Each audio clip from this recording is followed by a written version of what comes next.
Hello, welcome back to Discovery Lab Online. My name's Amber Shive, and today we're going to be learning about sound waves. Have you been on a walk recently or ridden your bike or helped walk your dog? When you've been outside, have you been hearing different sounds? Have you heard birds chirping or frogs ribbiting or cars or trains or all sorts of different things? Have you ever wondered how that sound gets from that thing to your ear?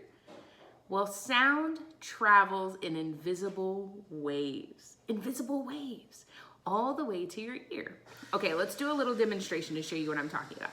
Now, if you were to sing or to talk or to hum, and you put your hand very gently on your throat, you're gonna feel something very interesting. Okay, so on the count of 3, we're gonna hum together. Ready? Very gently on your throat. 1, 2, 3.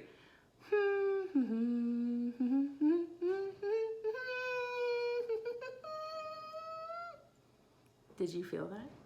If you put your hand against your throat very gently when you're talking or humming or singing, you can feel a vibration. Now that vibration is coming from your vocal cords. Whenever you start to make a sound, your vocal cords start to vibrate. They shake back and forth. And you can feel that vibration with your hand. Now if you stop talking or stop humming and put your hand back on your throat, what do you feel? You don't feel anything. Well, you can probably feel your pulse, but you can't feel the vibration anymore because your vocal cords have stopped. Now those vibrations come out of your mouth and they travel through waves to your ear. Now once they get to your ear, when those sound waves get to your ear, it vibrates bones inside of your ear, and that's how you can hear. It's so interesting when you think about it. Now I said earlier that you cannot see sound waves. However, have you ever played with a slinky before? And you think about the way a slinky moves back and forth, back and forth. Now a slinky is similar to the sound waves that are in the air.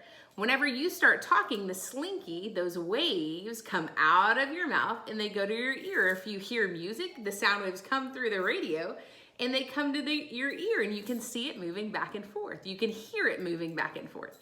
So it's really interesting when you think about sound. Now earlier I said that you cannot see sound waves. However, I've got a cool experiment that I want to show you that allows you to sort of see what happens when we put sound waves in water. So I have this tub of water right here, and then I have a tuning fork. Now a tuning fork can be used for all different things, but we're gonna use it for our experiment to see what happens when sound waves go into water. Okay, so I'm gonna hit the tuning fork on the table to activate it. And do you hear that sound? You're hearing the sound waves from the tuning fork. It starts to vibrate on the fork whenever I activate it, when I hit it, and those sound waves are coming to your ear. Now watch what happens when I put the sound waves into the water. Check this out. What did you see? Did you notice anything happen? Let's try it again. Ready? Did you see a splash? Whenever the sound waves came into the water, it caused an effect in the water. It agitated the water and caused it to splash out. Let's see it again.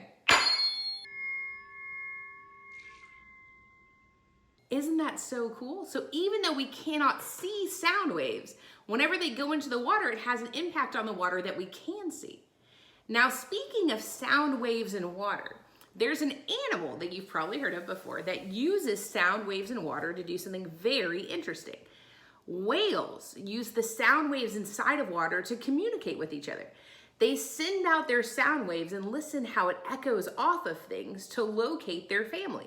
It's called echolocation, and you've probably heard of that before. So whales use sound waves in the water as echolocation to find their family or talk to their babies or the other parts of their family.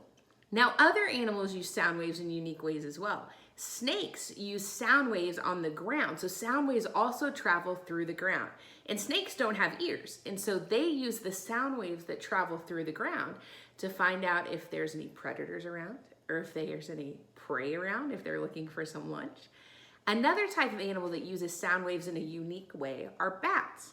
Now, bats also do the same things like whales, but they don't use water. They use echolocation when they're hunting at night because they're nocturnal. And they use sound waves to help guide them through the dark when they're flying. They use that echo to see if there's something in front of them that they want to avoid. They use it to find their food at night. and it's really unique. And if you like to hear about bats, we have another video on Discovery Lab Online all about bats, and I encourage you to check that out if you like it. So what we're gonna be doing with sound waves today is we're gonna make a sound wave instrument with things that you have around your house. We're gonna make a kazoo, and it's very simple and very fun. And so for this activity today, what you're gonna need is you're gonna need a paper towel holder. Well, actually it's a cardboard tube. It could be like a toilet paper roll or a paper towel roll that you've cut in half. So you need one tube. You need some scissors, a piece of wax paper, and a rubber band. And all the rest of this stuff is optional. If you want to put a design on your kazoo, you could get some markers, some paint, some crayons. You could even really jazz it up. You could find some rhinestones, all sorts of things. You can design your kazoo however you want to. That's one of my favorite things, is to see how people put their designs on it. But I'm gonna walk you through the steps on just how to create it, okay? So what you need is you need your tube, and you're gonna need your square of wax paper. And you're just gonna put the wax paper right on top of the kazoo. And then you're gonna take your rubber band and secure it to the top. Okay, pretty straightforward, very simple. So you've got one open end and one side covered with wax paper. Now I want you to try something out for me. I want you to put your sound waves in the tube and see what happens, okay? So I'm gonna test it out. It's very quiet. And if you put your hand on the end, you can feel the wax paper expand, it gets bigger, but nothing is really happening because all of your sound waves are trapped inside. So you've got to let those sound waves out. And so what you're going to do is you're going to take a pair of scissors, and you may want a grown-up's help for this part, and you're going to take your pair of scissors and very carefully just put a little slit at the top, about a 1/2 inch slit right there at the top, okay? And now I want you to try it again.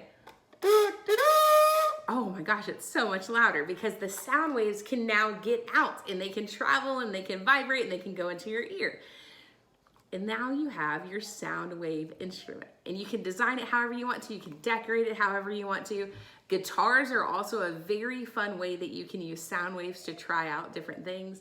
But I cannot wait to see what you make with your kazoo, or if you come up with something brand new. Please put it in the comments below. And if you want to see more videos like this, be sure to like this video below and follow us on YouTube. Thank you so much for joining us today. I hope you had a great time with sound waves. I sure did. Have a good day.